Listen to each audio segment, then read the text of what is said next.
When I started planning this trip to Italy and I knew I was going to Florence, visiting the Bitossi Museum was the very top of my list. We waited months to find out if we were going to get to go and tour the museum.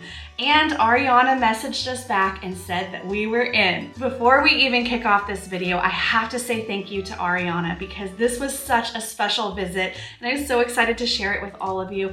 It is the most amazing collection of Aldo, Londi, and Bitossi pieces that I have ever seen. So without any further ado, let's go check out the museum. So this entire town is a ceramic town and all different brands of pottery are made in factories here.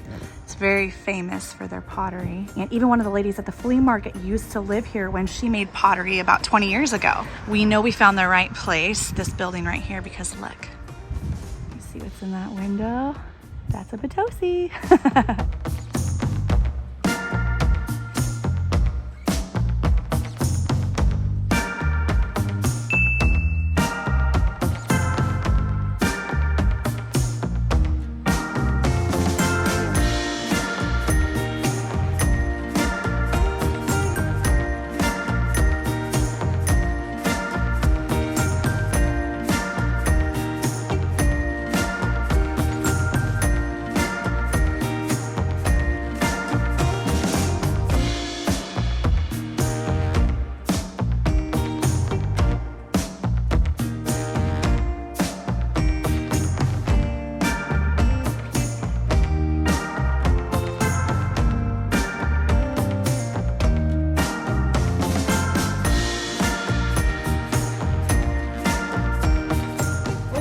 So basically here you can see how a ceramic is made.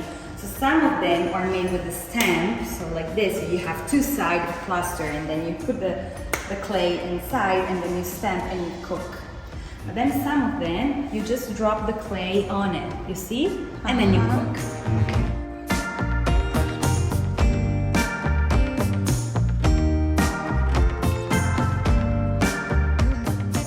Were these the older versions of how everything was made? Yeah, actually we still have some plasters because the process for the creation of a ceramic is that firstly you gotta have a biscotto. So the biscotto is like the sample. Then if the biscotto is okay, you go on and you start drawing it, no? So you put colors, you start cooking. Actually, once you have the right biscotto, you gotta have at least 2 cooks, you know, other 2 cooks, and then up to 3 and then 4, depending on the material and the finishing you want. So these are the actual molds, look at that. For the little, this is the dog, we've seen that. Yeah, the best, yeah. Oh.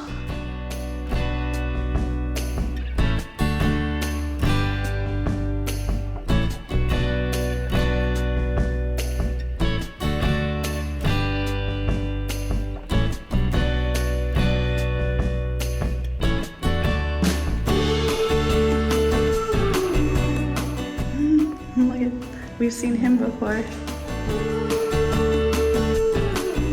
Oh, now here's our cat. See, it's so similar. We got one today at a flea market. Oh. But it said Sardinia.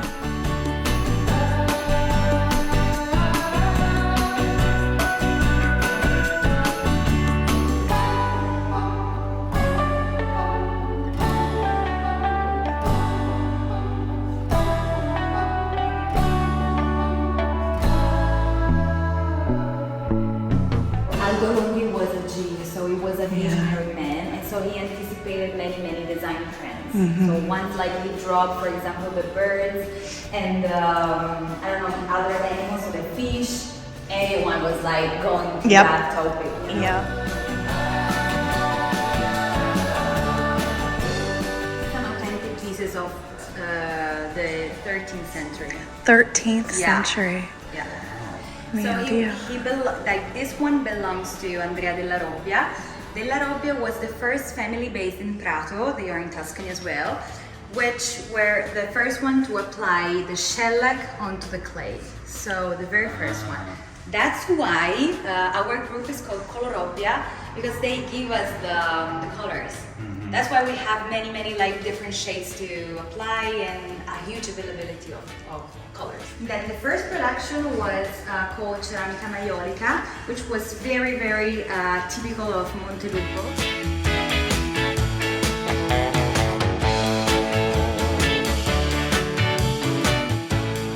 And you see that it's Bitossi because under you gotta have the B. The B, Yeah. okay. Yeah. That was the very first Bitossi mark, exactly, was with the B. Exactly.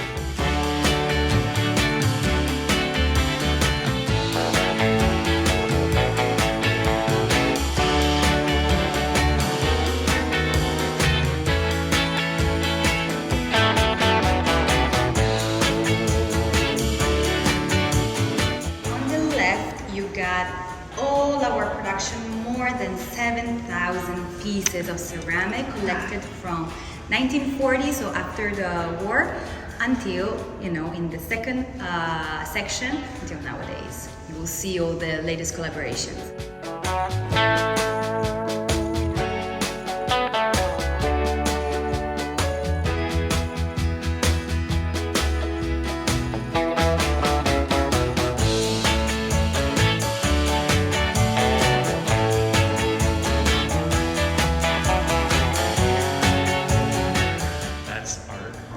Yeah. Oh, there's the cat. Yeah, There's the really. cat. The first...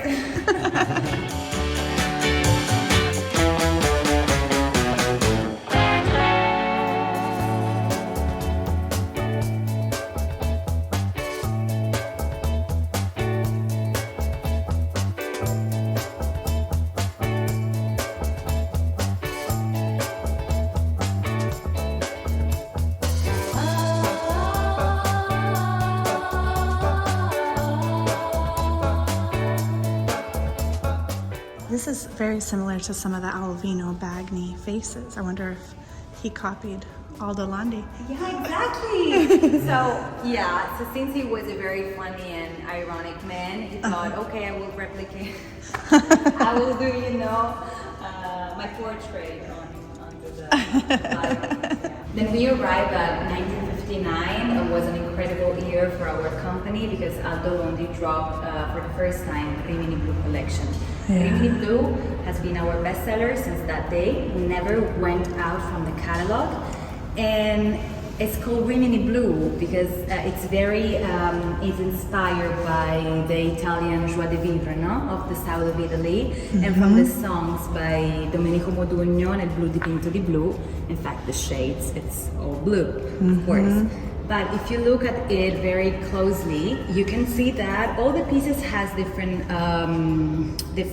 shades. So one is more greeny, one is like more bluish, but this is on purpose because it really depends on how many percentage of material you put inside, like of the metal.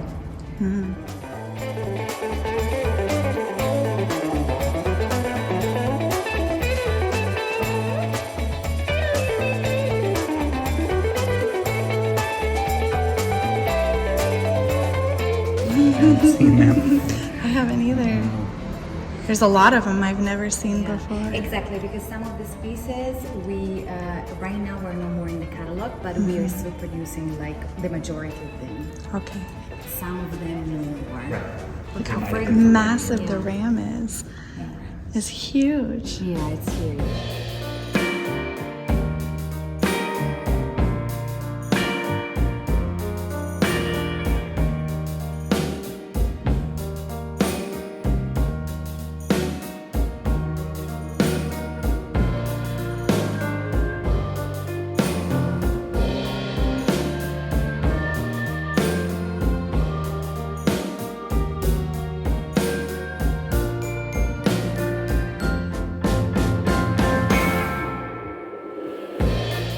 I have some of the, I call it the Moroccan design. Oh, I have the black and white. I have a bird and I have a pedestal vase in that. They're beautiful. Oh, there's a little zebra cat. Tiger.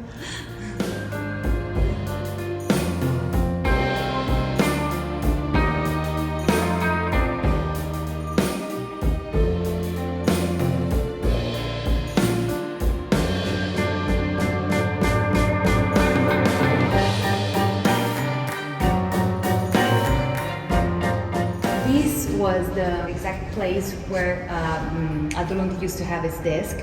That's the main reason why we have dedicated these shelves to, you know, his personal production. He was so in love with the bow. Then here we have the Famiglia Brambilla that replicates the Onorevole in here.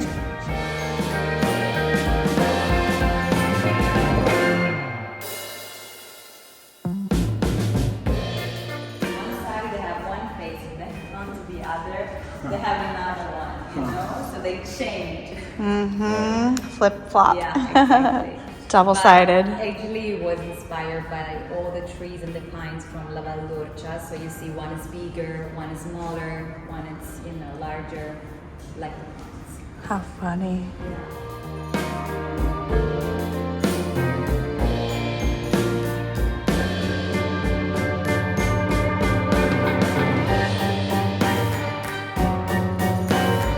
This is one of our dream finds. We don't have it yet. Mine too, mine too. Mine too, yeah. We thought we'd find them everywhere in town. They're hard to find in Italy. I've never seen one of them. Really? Never. Wow. Okay.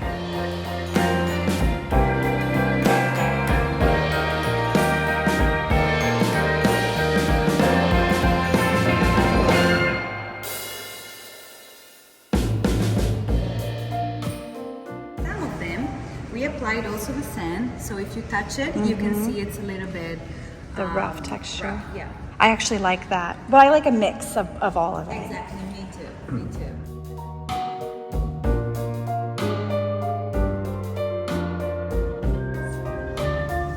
This is beautiful.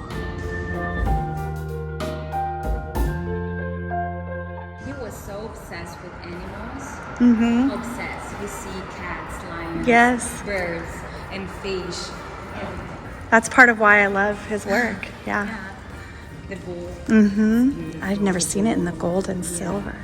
So this is, we call it lustri because these pieces are made with real gold and real silver, and so precious metals. And we have 9.9% carats of Wow. gold. And were these produced? Right now, I don't think so, but we are still producing the lustri collection. Yeah. So some of the pieces. So I might be able to add it to my bucket list someday. Sure. Wow.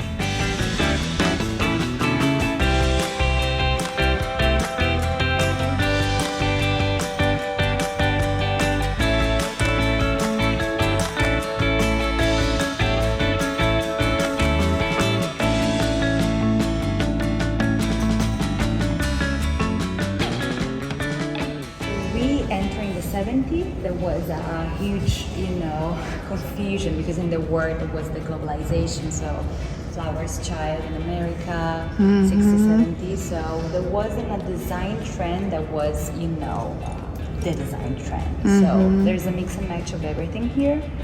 Something from China, something kitsch, something...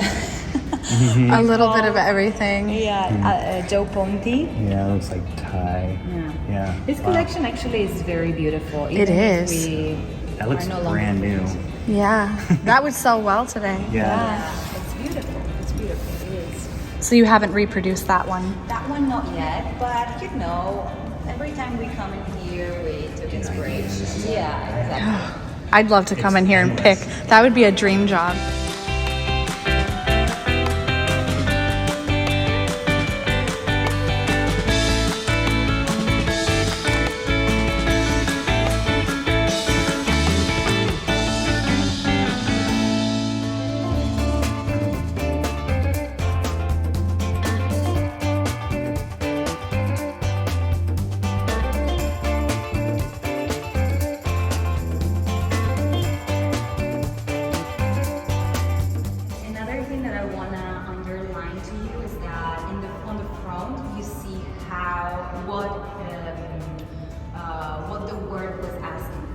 What was in trend on that period, but then on the back you see because it was producing at that time. Oh, so this is what was hot and popular. This was what was hot and popular. But and back what there was is what he really. And back then, That was the everyday yeah, stuff. the everyday That thing. was- So you see how different they are. It's like it's not even real. The It's colors not- are different, the shapes are different. Completely. Patterns. It's like they come from different ages, so it's. Yeah. Wow, that's Yeah. fascinating. Thank you for pointing that out. That's Yeah. fascinating. But then the ceramic became also an instrument of, to go against the system, like the series with the comics writer Jacon. So they were, going against all the globalization, the war, the global war, etc. And they used it through art. Exactly. They shared it through art.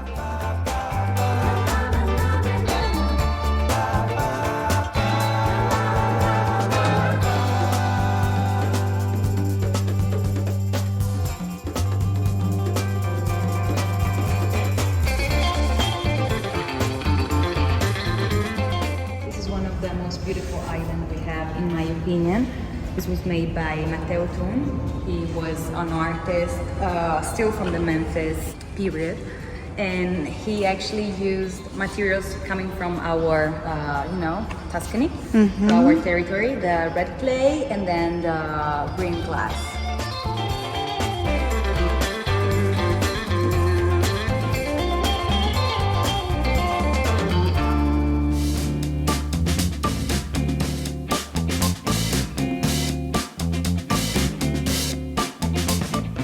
Oh, look at the fish. Of course, our architect has used all the spaces inside this the production, the ancient production. So this was a cabin control, and right now is a fish pond. It's a fish bowl. They look very ancient, very old. But then in the end, this is a process. They put an acid on the material, and then they got this effect. So it almost looks very simple Yeah. and rustic, but it's Yeah. actually a complicated process. It's a complicated process, and they are not that old because in the end they are from 1960s.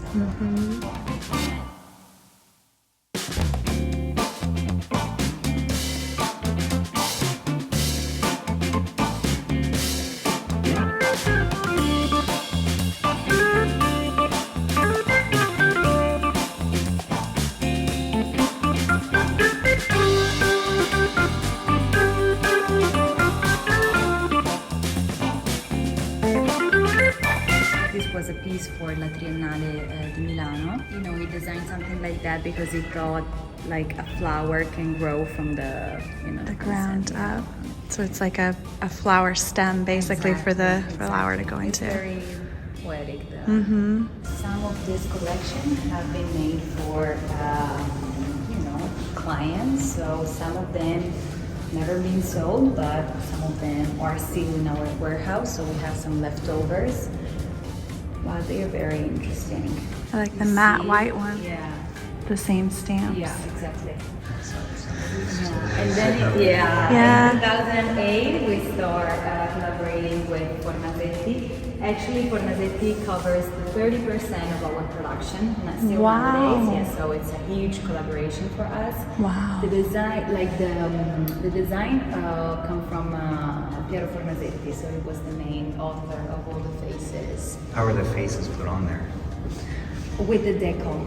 Okay. So you have a design, you have the stamp, and then you apply the stamp manually. So our artisans apply them, and then you have to cook. Oh. And then you have to crystallize. You see they are shining. Yeah. One of my favorite is that one with the third eye. The flower. Yeah, I love it.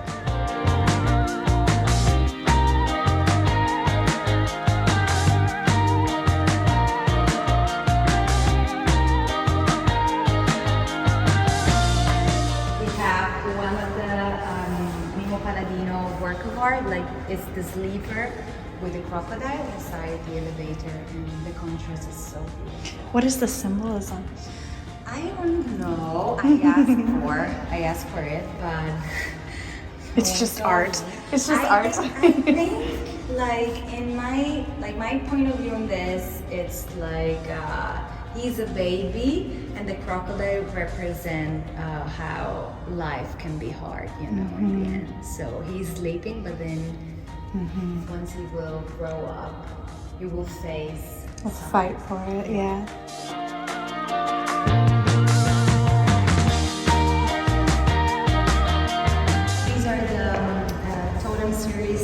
Eric Levy. It's an artist with whom we have collaborated a lot. We have a beautiful series made with Montelupo Fiorentino, made by 7 different totems once per day in the week. Wow. And you have Max Land with a Wiggle collection. It's so funny. Wiggle collection? That's what it's titled? Yeah. How fun. And last but not least, you see the beautiful series of Forma Fantasma. Oh, Actually, wow. this is not the real series. These are trials, but they were so beautiful that we thought, oh, why not put them in the archive? They're very interesting. Yeah. It almost looks like a dough, like the way when you make bread. No, but they do it manually. You will see the kind of pieces of the Forma Fantasma collection. They rip the clay with the hand. Really? It's beautiful. Yeah, Wow. it's beautiful.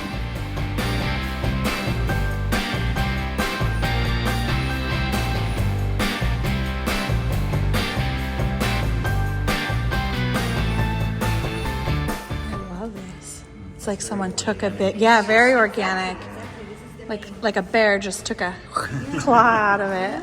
Those are beautiful. And on the back you see the empty shelves, but That's the next collection. Yeah, exactly. This is a bridge with the future generation that we want to collaborate to with us. keep making new designs. This is a bridge between what was Bitossi and what will be Bitossi.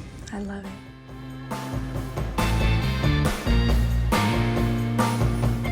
Wow. Right now it's a space where we host, I don't know, maybe some events, a little bit of open bar. All the tables have been made by hand in the ceramic department.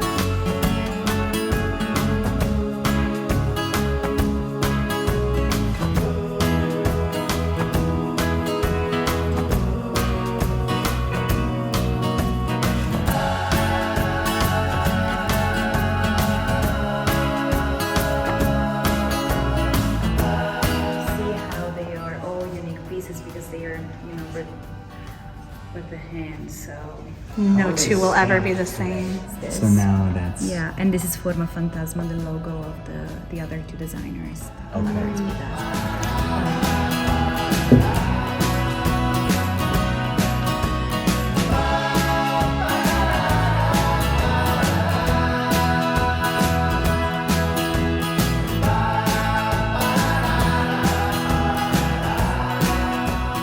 How long did it take to make all of these? I don't know, let's ask. Quanto ci vuole per produrli, Fabri?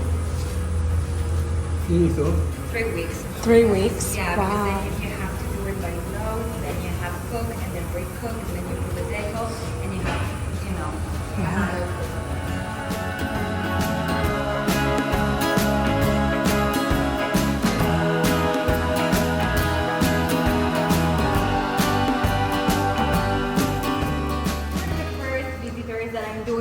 Oh, grazie mille.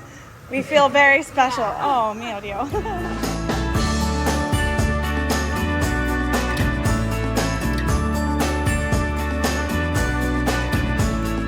So this is what they're making right now? Yeah, exactly. Wow. Yeah. In here we have more or less like 13, 15 people working inside. Okay. So we have 3 positions there at the low, then we have other 3 positions here, another 4 or 5 at the deco inside the room, and then we have the warehouse, and so we're helping each other. It's wonderful. Thank you for showing us. Thank you so much.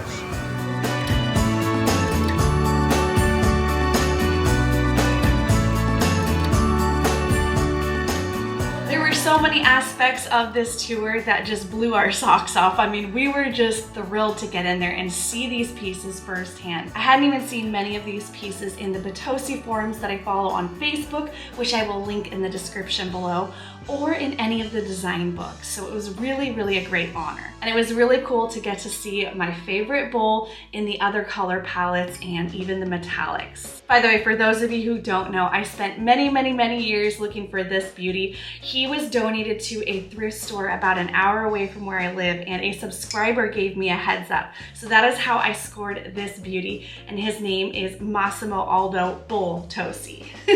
I had to name him Massimo after my favorite chef, Massimo Bottura, and obviously he was getting named after Aldo Londi. The tour was about an hour and a half long, and again, Ariana was wonderful. She was so sweet and so knowledgeable. So if you are headed to Florence, Italy, take that 30-minute train ride or taxi ride to Montelupo. You are not going to regret it. It is such an amazing experience. I honestly cannot thank the museum or recommend them highly enough. It was such a highlight of our trip. And by the way, the museum was free for entrance. Now, I don't know if they're going to continue that long term. It is a brand new museum, so I think that they're still figuring all of that out. But I really hope that you enjoyed this video today and getting to see a look inside the museum. I'm so happy to bring this to everyone who maybe can't make the trip to Italy to go to the museum. I think that this is just wonderful that they were happy to let me film and share this with all of you. I think that shows how much they care about the history and wanting to share that information with everybody. I know for myself, it was really important to learn more on the history of Bitossi because I have misidentified Bitossi pieces in the past. I have found some beautiful Italian Florentine pottery that I thought was Bitossi and it wasn't. So this has been a great learning experience for myself and my husband Jesse, and we just had a great time. So thank you for watching, and thanks again to the Bitossi Museum for letting us in and letting us share with the world how amazing your collection is. This is just one of my favorite episodes ever. Let's just keep spreading the love of Bitossi all around the world. These pieces are really special. They are art. There's so much history behind it. And I just love pottery. I will always have a love for it. It's so special that they make it with their hands, and it's a creative experience seeing how they have the concept of the pottery piece and then they have to actually physically make it, hand paint it. It's incredible. All of it's incredible. I'm blown away. So thank you for joining us today. And for those of you who have been following along on our entire 30 days in Europe, next up is Capri. So I will see you guys in the next episode soon.